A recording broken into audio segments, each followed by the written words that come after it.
दोस्तों, कैसे हैं आप? आशा करता हूं कि आप सब लोग ठीक होंगे। मेरा नाम है आशीष भारतवंशी।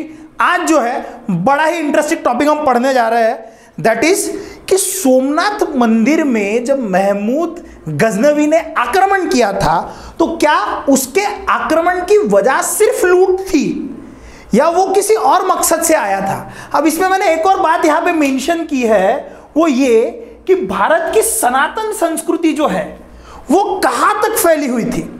हम इसे इस तरह से पढ़ते हैं। अब इस बात को समझो। बात यह हुई थी कि 1024 में मोहम्मद गजनवी ने सोमनाथ मंदिर को लूटा था।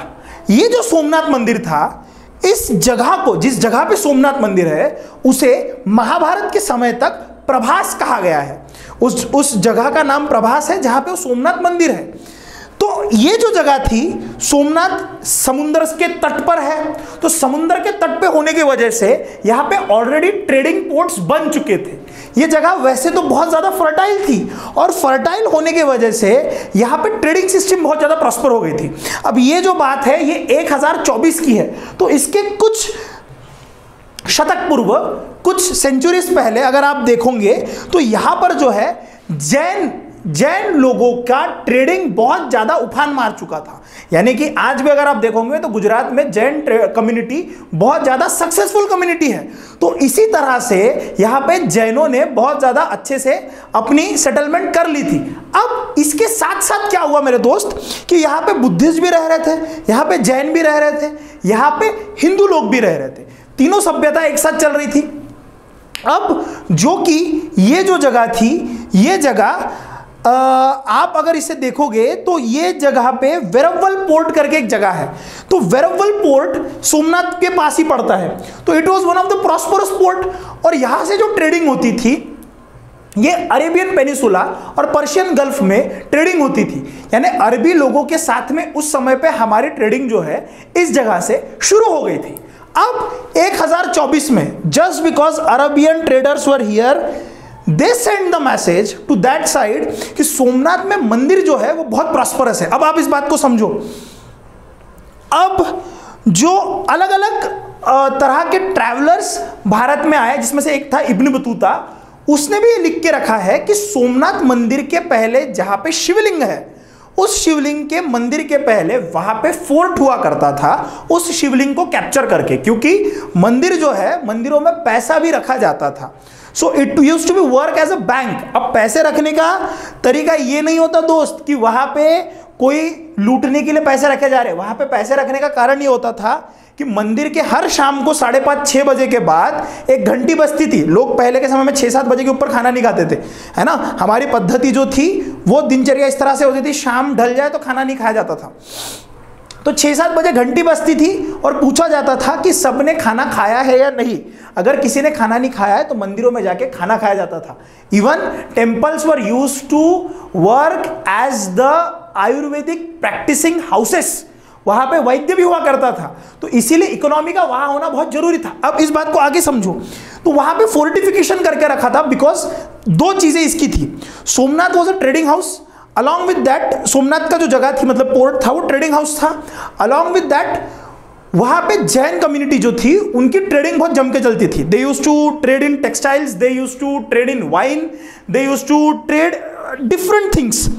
अब यहां पे क्या हुआ कि 1024 साल में, मतलब 1024 AD में वहां पे आया आपका महमूद गजनवी, है ना। आपका मतलब आप ही का, हाँ आप ही रख लो उसको, मेरे को नहीं रखना, ठीक है। 1024 में आया महमूद गजनवी।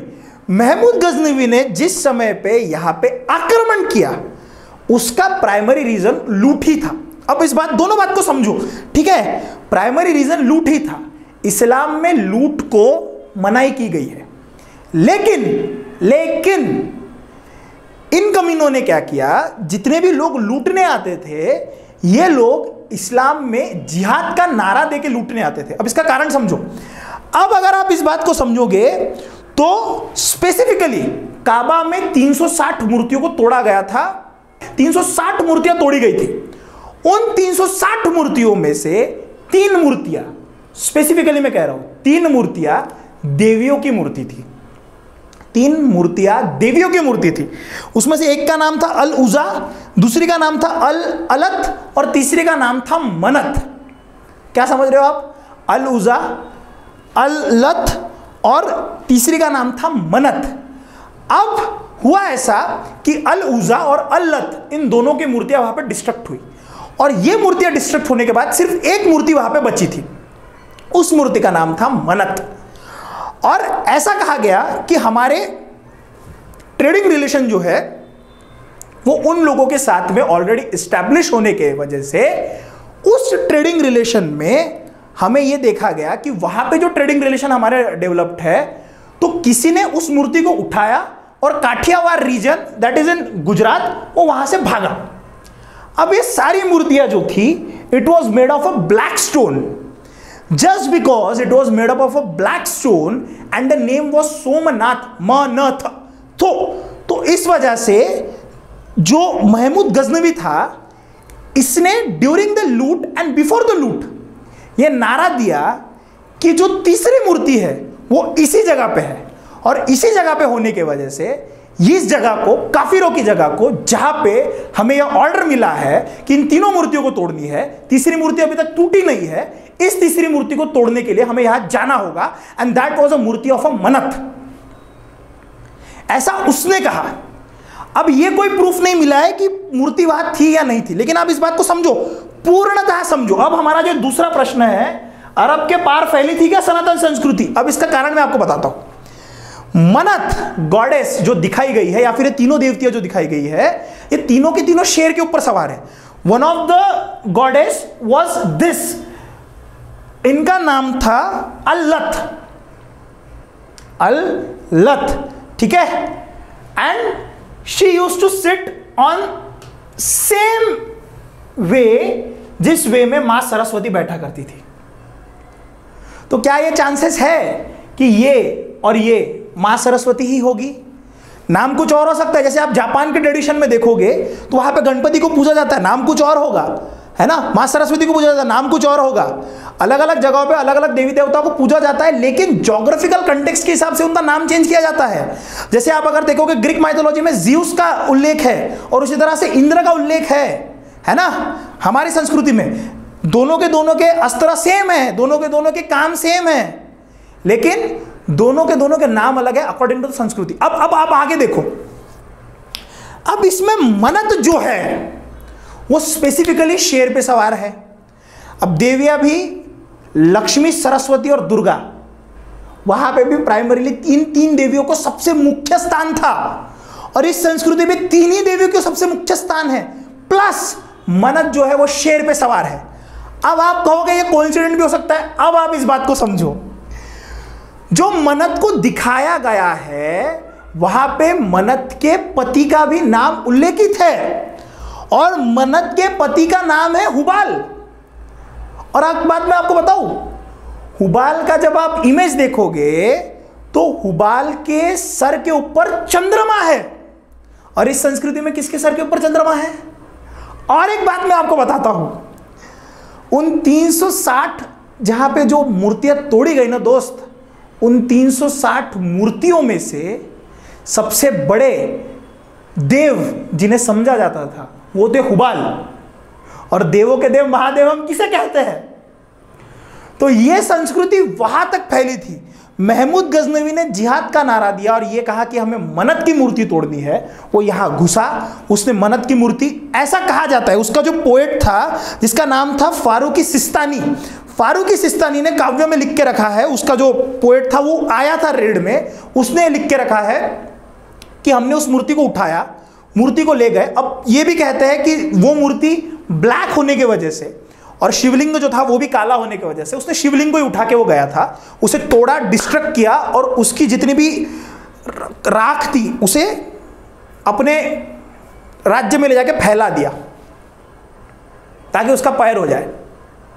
जिस सोमनाथ को तोड़ा ना बाबू वो फ्लरिश कर रहा है और आज जाके वहाँ की हालत देख लो जहाँ पे उसने जाके तोड़ा था, है ना। अब आप इस बात को समझो। दूसरी चीज, जब महमूद गजनवी ने ये सब किया तो उसने कैलिफ को लेटर लिखा, जो खलीफत था उस समय का, उसको लेटर लिखा और कहा कि देखो हमने भैया जिहाद में बहुत जम के लूट भी कमाई और मंदिर भी तोड़ा और चीजें भी हुई। तो उसे उसमें वाहवाही मिली। लूट करना इस्लाम में बैन है, लेकिन जितने भी आक्रांता आए, जैसे कि औरंगजेब आया, बाबर आया, तैमूर आया, है ना, इन सब का प्राइमरीली ऑर्डर यही था कि हम पॉलिटिकली ये कर रहे हैं, लेकिन सबको यूनाइट करने के लिए जिहाद का नारा लगाना इनके लिए बहुत जरूरी होता था। तो ये सब इसी वे में इसको कर रहे थे। इस्लामिक जितना भी हिस्ट्री है ना, वो इसी तरह से कवर्ड अप है। तो भैया हमारी जो संस्कृति थी वो सिर्फ भारत तक नहीं थी, वो भारत के बाहर भी फैली हुई थी। तो योगी जी को बताओ अखंड भारत का तक लेना, देखो भैया क्या करना है तो तुम्हें, है ना। तो यहीं पे इस वीडियो को रोकते हैं। आज का ये वीडियो था, इसके बारे में आप और पढ़िए। बुक्स ऑफ आइडल्स करके किताब है जो प्री अरब मतलब जितने भी आइडल्स वहाँ पे थे उसके ऊपर किताब लिखी गई है, उसको आप पढ़िए, आपको और चीज़ समझ में आएंगी। तो यहीं पे मैं आज रुकता हूँ, मिलते हैं अगले इसमें। अगला एपिसोड कोई और होगा, कल हम कुछ और लेके आएंगे। तब तक के लिए अपना ध्यान रखिए। जय हिंद, जय भारत।